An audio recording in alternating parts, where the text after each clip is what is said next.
Menyetor, episode 30, pewaris pengobatan. Wang Jianfeng juga berkata dengan ekspresi tertekan, "Kakak Ye, sejujurnya, kami telah menikah selama 16 atau 17 tahun, tetapi kami belum memiliki anak. Tapi kakak iparmu juga sangat menyukai anak-anak, dan dia tidak bisa berjalan saat melihat anak orang lain, kalau tidak dia tidak akan menyebabkan kejadian hari ini." Ye Bufan memandangi mereka berdua, dan langsung mengerti inti masalahnya, dan berkata sambil tersenyum, "Kakak Wang, jika tebakanku benar, kamu dan ipar perempuanmu pergi ke rumah sakit untuk memeriksa apakah semuanya baik-baik saja, normal dan tidak ada masalah." Tang Wenqi berkata dengan heran, "Kakak Ye, bagaimana kamu tahu?" "Selama bertahun-tahun, kami berdua telah ke rumah sakit berkali-kali, bahkan rumah sakit di ibu kota kekaisaran, dan kami telah melihat banyak ahli. Tidak peduli apa pemeriksaannya, kami semua mengatakan bahwa tidak ada masalah dengan kami, tetapi kami hanya tidak bisa mengandung anak." Ye Bufan berkata, "Diagnosis mereka benar, Anda dan saudara Wang memang tidak sakit." Tang Wenqi berkata dengan penuh semangat, "Lalu mengapa kamu tidak bisa mengandung anak?" Mata Wang Jianfeng berbinar, dan dia berkata dengan senyum di wajahnya, "Kakak Ye, keterampilan medismu sangat bagus. Apakah kamu sudah menemukan masalahnya?" Ye Bufan mengangguk sambil tersenyum. Wang Jianfeng tiba-tiba berdiri, meraih tangannya, dan berkata dengan penuh semangat, "Kakak Ye, apakah ada solusinya? Selama Anda dan ipar perempuan Anda mengandung seorang anak, Anda akan menjadi dermawan yang hebat bagi keluarga Wang kami." Dia terlihat tenang di permukaan, tetapi di dalam hatinya dia bahkan lebih cemas daripada Tang Wenqi. Keluarga Wang telah ditinggalkan sendirian selama 3 generasi, dan dia adalah satu-satunya yang meneruskan keluarga. Wang Jianfeng sendiri tidak memiliki konsep serius dalam hal ini, tetapi wanita tua itu cemas dan berulang kali memaksanya untuk bergegas dan memiliki anak. Meskipun Tang Wenqi tidak berbicara, dia juga terlihat cemas. "Saat ini, saya memiliki harapan besar untuk pemuda di depan saya. Gadis kecil yang telah dijatuhi hukuman mati dapat diselamatkan. Keahlian medis yang luar biasa seperti itu seharusnya memungkinkan saya untuk mengandung seorang anak, bukan? Kakak Wang, jangan khawatir, duduk dan dengarkan aku perlahan." Ye Bufan meminta Wang Jianfeng untuk duduk kembali, dan berkata, "Jika saya tidak salah, Anda seharusnya pernah bertugas di ketentaraan sebelumnya, dan itu adalah jenis pasukan yang sangat istimewa, dan Anda juga mengambil banyak nyawa di tangan Anda." Wang Jianfeng berkata dengan wajah penuh kekaguman, "Kakak Ye, kamu benar-benar luar biasa. Dapatkah kamu melihat ini? Saya telah bekerja di pasukan khusus selama 10 tahun, saya telah melakukan banyak misi rahasia dan membunuh banyak musuh. Tetapi apakah ini ada hubungannya dengan memiliki anak? Biasanya, ini tidak ada hubungannya dengan kehamilan, tetapi situasi antara kamu dan ipar perempuan cukup istimewa." Ye Bufan berkata, "Kakak iparku memiliki konstitusi yin, dan orang-orang dengan ini konstitusi umumnya memiliki tingkat kehamilan yang lebih rendah. Dan yin dan roh jahat di tubuh Anda sangat kuat, dan kombinasi keduanya menjadi masalah. Meskipun tubuh Anda sangat sehat, tidak mungkin hamil karena pengaruh yin qi." Tang Wenqi berkata dengan penuh semangat, "Xiao Ye, apakah ada cara?" "Jangan khawatir, karena kakak Ye bisa mengetahui masalahnya, dia pasti bisa menyelesaikannya." Wang Jianfeng mengatakan ini, tetapi matanya masih penuh dengan ketegangan yang tidak dapat disembunyikan, karena takut Ye Bufan akan mengatakan jawaban yang tidak diinginkannya. Ye Bufan tersenyum sedikit, "Penyakit seperti ini tidak ada artinya bagiku. Itu bisa diselesaikan dengan mudah, hanya beberapa jarum saja sudah cukup." "Itu benar-benar hebat," Wang Jianfeng berkata dengan penuh semangat. "Xiao Ye, kapan kamu akan menyembuhkan penyakit kami?" Mendengar tentang Nengzi, Tang Wenqi sedikit tenang, mendorongnya dan berkata, "Apa terburu-buru? Kakak Ye belum makan." Wang Jianfeng berkata dengan malu-malu, Ya, ayo cepat makan." Di bawah tatapan bersemangat keduanya, Ye Bufan tidak bisa makan lagi. Tentu saja, Restoran bukanlah tempat untuk perawatan medis. Dia buru-buru menggigit dan mengikuti mereka berdua kembali ke rumah. Setelah memasuki pintu, Wang Jianfeng berkata, "Kakak Ye, apakah Anda membutuhkan kami untuk melakukan persiapan?" Ye Bufan berkata, "Tidak perlu menyiapkan apapun, cari saja tempat tidur." Wang Jianfeng dan Tang Wenqi berganti pakaian dan membiarkan Ye Bufan masuk ke kamar tidur. Ye Bufan pertama-tama memeriksa denyut nadi mereka berdua, lalu meminta Wang Jianfeng melepas bajunya dan berbaring di tempat tidur, mengeluarkan jarum perak dan mulai menyuntiknya. Dia sekarang memiliki artefak hebat dari botol pemurnian setan, dan sangat mudah untuk menghilangkan Yin Qi. Dia telah sepenuhnya mengeluarkan Yin Qi dari mereka berdua ketika dia baru saja mengambil denyut nadinya. Alasan mengapa akupuntur diperlukan adalah untuk membantu dua orang menyesuaikan tubuh mereka sehingga tubuh mereka dapat mencapai konsepsi terbaik. Setelah beberapa suntikan, Wang Jianfeng merasakan semburan kehangatan di pinggang dan perutnya, dan tubuhnya dipenuhi dengan dorongan yang belum pernah terjadi sebelumnya. Ye Bufan menggunakan akupuntur untuk membantu merangsang yang ginjalnya, dan kemudian mulai memberikan akupuntur Tang Wenqi untuk membantunya menyesuaikan mikrosirkulasi di tubuhnya dan memasuki keadaan ovulasi dan konsepsi. Setelah 20 menit, dia mengambil kembali semua jarum perak dan berkata sambil tersenyum, "Oke, kamu akan memiliki bayi yang sehat malam ini." "Benarkah itu akan sangat bagus?" Wang Jianfeng sangat bersemangat sehingga dia hampir tidak melompat. Dia sudah berusia awal 40-an. Dan sudah sangat terlambat untuk memiliki anak jika dia tidak terburu-buru. Tang Wenqi berkata, "Lihat apa yang kamu katakan, Kakak Ye masih bisa membohongimu." Ya, aku sangat senang dan bingung." Saat Wang Jianfeng berbicara, dia mengeluarkan selembar kertas kraft, dan di dalam amplop itu ada setumpuk uang kertas 100 yuan yang baru. "Kakak Ye, ipar perempuanmu dan aku sama-sama pekerja upahan, dan kami tidak punya banyak uang. Kamu ambil 10.000 yuan, yang merupakan biaya pengobatan kami." Ye Bufan berkata, "Jika Anda memanggil saya Dr. Ye, saya akan mengambil uangnya. Jika Anda memanggil saya Kakak Ye, maka ambil kembali." Dia memiliki kesan yang sangat baik tentang Wang Jianfeng dan istrinya. Melihat mereka tidak terlalu kaya, dia tidak bermaksud membebankan biaya konsultasi. Ini, Wang Jianfeng ragu-ragu, dan akhirnya mengambil kembali uangnya, menepuk bahu Ye Bufan dan berkata, "Ya, keluarga tidak membicarakan satu sama lain, dan kamu akan menjadi saudara laki-lakiku." Wang Jianfeng mulai sekarang. Ye Bufan berkata, "Kakak Wang, kalau begitu aku tidak akan mengganggumu. Saya menyarankan Anda berdua untuk mematikan ponsel Anda, jangan diganggu oleh dunia luar. Perhatikan baik-baik ciptaan manusia malam ini, dan besok Anda bisa mendapatkan apa yang Anda inginkan." Aku mengerti. Hari ini bahkan Raja Surgawi dan aku tidak akan keluar." Wang Jianfeng tersenyum dengan berani, dan Tang Wenqi dengan malu-malu berseri-seri dengan gembira. Ketika Ye Bufan kembali ke restoran, dia menemukan bahwa Qin Cucu belum pergi, dan masih mengobrol dengan Ouyang Lan. Melihat dia masuk, Ouyang Lan berdiri dan berkata, "Nak, kamu baik-baik saja?" "Tidak apa-apa. Apa yang bisa saya lakukan?" Setelah Ye Bufan selesai berbicara, dia melihat kalung giok di leher ibunya, lalu melihat 3 cincin giok di tangannya. Untaian kalung giok dibuat dengan sangat indah, terdiri dari batu giok hijau, merah, dan ungu. Begitu pula dengan cincin di tangannya. Ketiga cincin itu memiliki 3 warna yang terlihat sangat mewah. Secara alami, dia tahu bahwa kalung dan 3 cincin itu berasal dari 3 potong batu giok dari Fulu Shou, yang pasti diberikan oleh Qin Cucu. "Bu, kalung dan cincinnya sangat indah, pas sekali di tubuhmu." Mendengar pujian putranya, wajah Ouyang Lan bersinar gembira. "Cucu memberikannya kepadaku. Aku bilang itu terlalu mahal, jadi aku memintanya untuk mengambilnya kembali, tetapi anak itu tidak akan setuju dengan apapun." Qin Cucu berkata, "Bibi, ini adalah hadiah dari saya. Jika Anda menarik uang, Anda akan memperlakukan saya sebagai orang luar."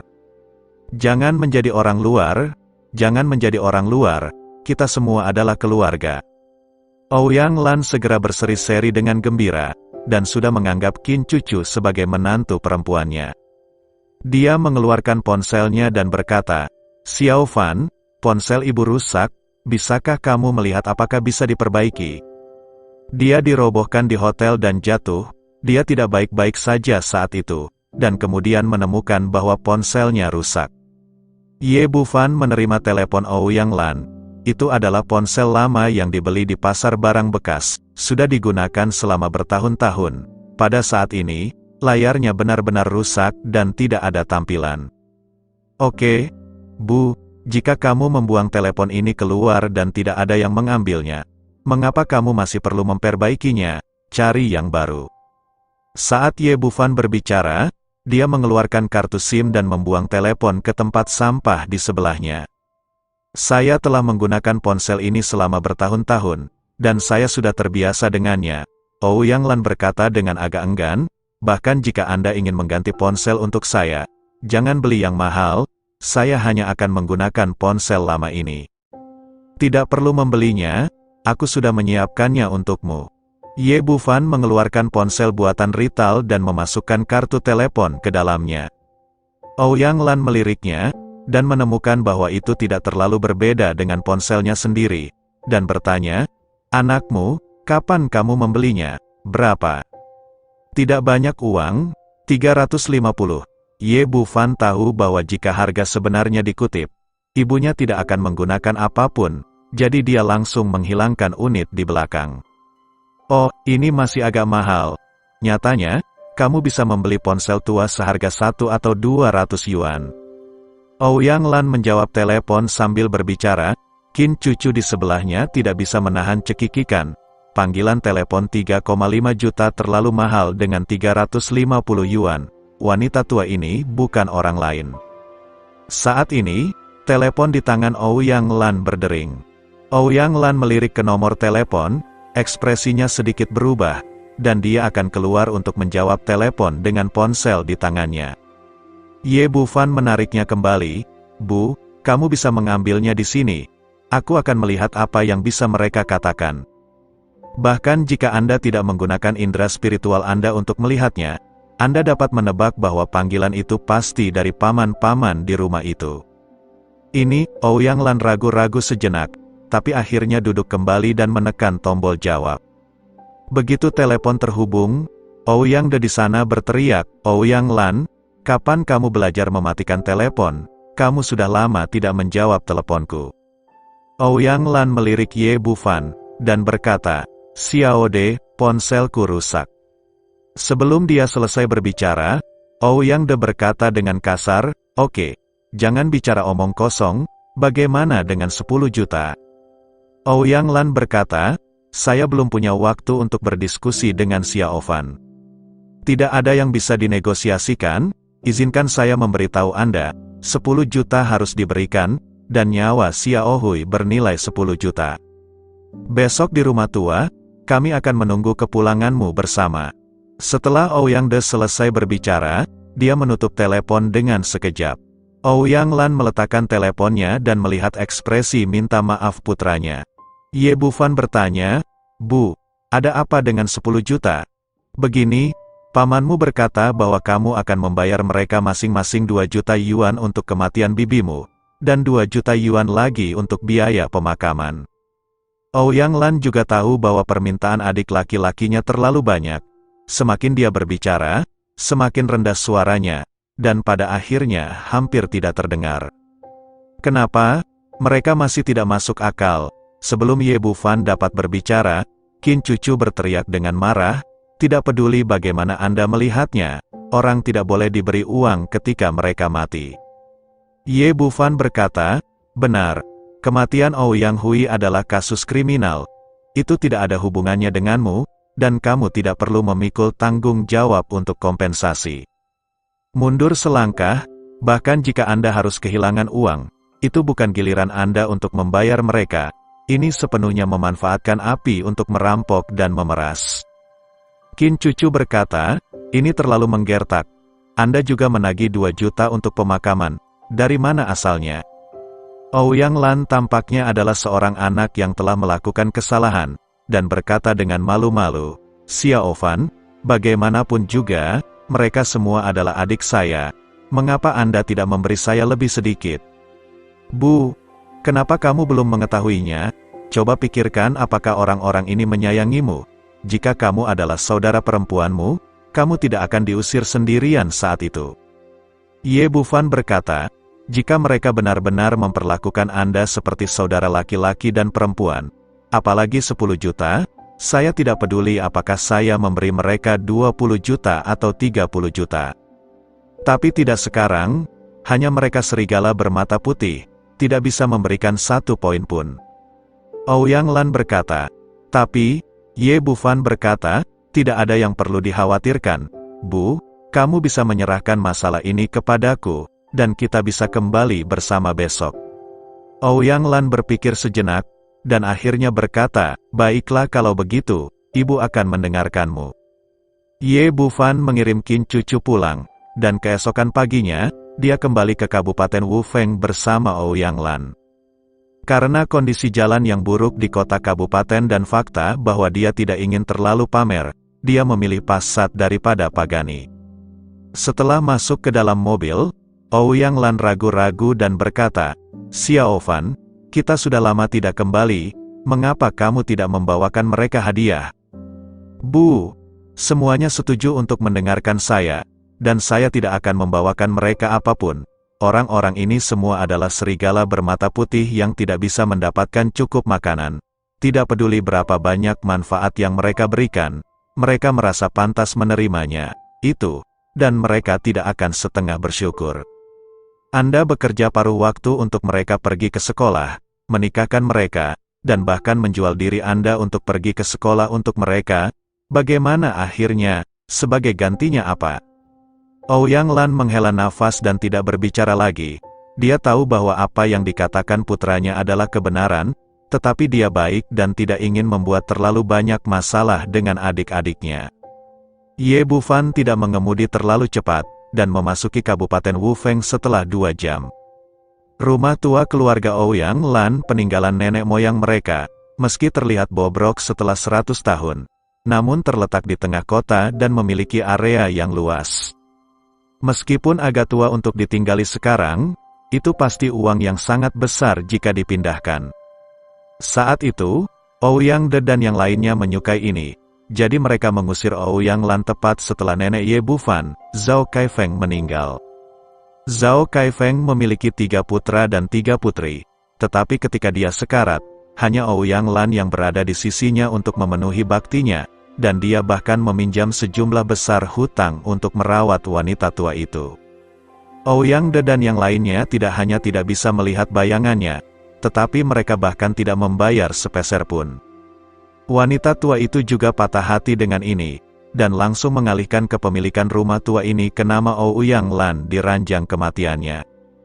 Tetapi yang tidak saya duga adalah bahwa setelah pemakaman Zhao Kaifeng, Ouyang De dan yang lainnya menelepon, mengklaim bahwa wajar jika putranya mewarisi bisnis ayahnya, dan rumah itu harus diwarisi oleh putranya.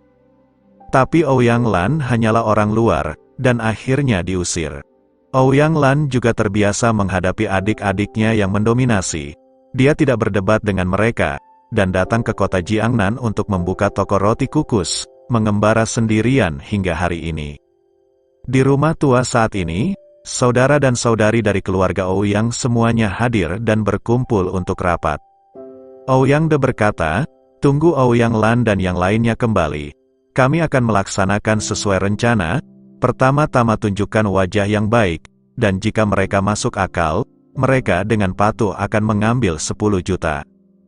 Jika mereka benar-benar ayam besi dan bahkan tidak mau membayar uang sekecil itu, maka tidak heran kami akan menerapkannya sesuai rencana dan mendapatkan uangnya bagaimanapun caranya. Yang lainnya mengangguk setuju. Ketika terdengar suara motor di halaman, Ouyang Zi berkata, dia kembali.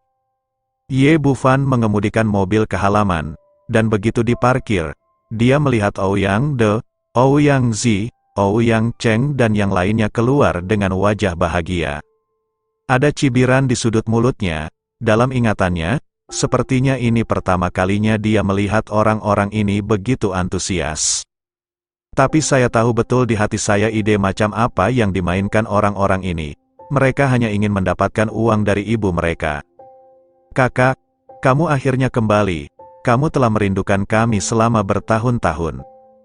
Ouyang De membuka pintu mobil dan mengambil Ouyang Lan. Ouyang Fei melangkah maju untuk memberinya pelukan hangat, dan semua orang mengikuti untuk menyambutnya. Ye Bufan berdiri di sampingnya dan menggelengkan kepalanya sedikit. Orang-orang ini benar-benar tahu bagaimana harus bertindak. Ketika orang luar melihatnya, mereka mengira itu adalah reuni saudara perempuan yang telah lama hilang. Tetapi mereka tidak tahu bahwa Ouyang Lan diusir oleh orang-orang ini. Dan alasan mengapa mereka tidak melihatnya selama bertahun-tahun adalah karena mereka tidak mengizinkannya kembali. Meski semua orang antusias dengan Ouyang Lan, mereka hanya mengabaikan Ye Bufan. Ini juga merupakan strategi yang telah diputuskan oleh Ouyang De sebelumnya. Jika dia ingin mendapatkan 10 juta, dia harus mulai dengan Ouyang Lan yang lemah dan licik, dan dia harus membuat jarak antara ibu dan anak. Dalam pandangan mereka, sangat sulit mendapatkan uang dari Ye Bufan, tetapi mudah mendapatkan uang dari Ouyang Lan. Setelah berbasa-basi, semua orang masuk ke ruangan bersama-sama, dan tiba-tiba sebuah tangan meraih lengan Ye Bufan dan menyeretnya ke samping. Dia menoleh ke belakang, dan berdiri di belakangnya adalah seorang gadis berusia 17 atau 18 tahun, Yu Sitong, putri dari bibi keduanya Ouyang San. Di antara orang-orang di keluarga Ouyang, Yu Sitong adalah salah satu dari sedikit orang yang menyukai Ye Bufan, dan dia telah mengejarnya sejak dia masih kecil. Meskipun Ye Bufan membenci Ouyang San, dia memiliki hubungan yang baik dengan gadis kecil ini. Yu Sitong menariknya ke samping, dan diam-diam berkata, "Kakak Xiao Fan, ikutlah denganku, aku akan memberitahumu sebuah rahasia. Kamu gadis, semakin lama kamu tumbuh, semakin kamu terlihat seperti gadis besar." Ye Bufan mengulurkan tangan dan menggosok kepalanya, dan berkata dengan penuh kasih sayang, "Katakan padaku, apa rahasianya?" Yu Sitong berkata, "Saudara Xiao Fan, mereka baru saja mengadakan pertemuan dan mereka tidak mengizinkan saya hadir. Tetapi saya mendengar sesuatu yang kurang lebih bahwa mereka tampaknya berencana untuk mengambil uang dari Anda. Anda harus berhati-hati." "Oke, aku mengerti sekarang. Ini juga diharapkan." Jadi Ye Bufan tidak banyak bicara, dan menarik Yu Sitong ke kamar bersama. Meski luas keseluruhan rumah tua semacam ini besar, namun terdapat banyak ruangan, dan luas setiap ruangan tidak besar, terasa agak ramai ketika banyak orang berkumpul bersama. Akhirnya, banyak tetua duduk, Ye Bufan, Yu Sitong dan junior lainnya berdiri di dekat jendela. Setelah beberapa kata yang lebih sopan, Ouyang De mengedipkan mata pada semua orang dan mulai turun ke bisnis.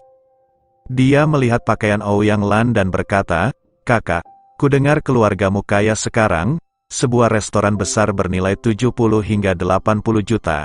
Mengapa kamu tidak mengganti pakaian di tubuhmu? Terlihat sangat compang-camping, tidak cocok dengan identitasmu." Ouyang Zi mengalihkan pandangannya ke Ye Bufan dan berkata, "Ya, Xiao Fan, tidak mudah bagi kakak perempuanku untuk membesarkanmu. Meskipun dia bukan biologis, tetapi sekarang dia punya uang. Mengapa kamu tidak mengubah ibumu menjadi seorang set pakaian baru? Tidak bisakah kamu menanggung uang kecil ini? Kalau mau begini, kami yang paman sudah tidak tahan lagi." Di antara 6 saudara perempuan dalam keluarga Ouyang, Ouyang Zi adalah yang paling licik. Dalam satu kalimat, dia pertama kali menyebutkan status adopsi Ye Bufan, memperpendek jarak dengan Ouyang Lan, dan pada saat yang sama mengasingkan hubungan ibu anak di antara mereka. Ouyang Lan juga sangat sadar bahwa adik-adiknya menatap uangnya, jadi dia tidak mengenakan pakaian bermerek yang dibelikan Qin Cucu untuknya sebelum pergi, tetapi hanya mengenakan salah satu pakaiannya yang biasa. Melihat Ouyang Zi bertanya kepada Ye Bufan, dia dengan cepat berkata, "Xiao Zi, ini bukan salah Xiao Fan. Dia membelikanku banyak baju baru, tapi aku tidak terbiasa dengannya. Baju lama yang biasa kupakai lebih nyaman." Ouyang Cheng mengerutkan bibirnya dan berkata, "Kakak, kamu telah melindunginya sejak kecil, dan kamu masih sama sekarang." Ouyang Fei berkata, "Artinya, siapapun yang memiliki baju baru dan suka memakai yang lama pasti karena dia enggan membelinya untukmu." "Tidak, sungguh tidak." Ouyang Lan merasa sedikit menyesal. Jika dia tahu bahwa dia akan mengenakan satu set pakaian baru, itu tidak akan membuat wajah putranya menjadi jelek. Dia masih ingin menjelaskan beberapa kata lagi. Ketika putri Ouyang Zi, Ouyang San berkata, "Bibi, jangan bicara tentang pakaian, tapi ponselmu terlalu rusak. Sekarang semua orang pintar, siapa yang akan menggunakan lelaki tua seperti ini? Mesin." "Bibi sungguh, ponselmu terlalu tua, tidak ada yang akan mengambilnya saat kamu membuangnya di jalan." Yang berbicara adalah Ouyang Duo, putra Ouyang Cheng. Pria ini memiliki sedikit rambut kuning di kepalanya, dan dia mengenakan kemeja bermotif bunga. Dadanya terbuka, memperlihatkan tato ular sanca. Dia tidak terlihat seperti pria yang serius. Ouyang Lan berkata, "Tidak heran Xiao Fan.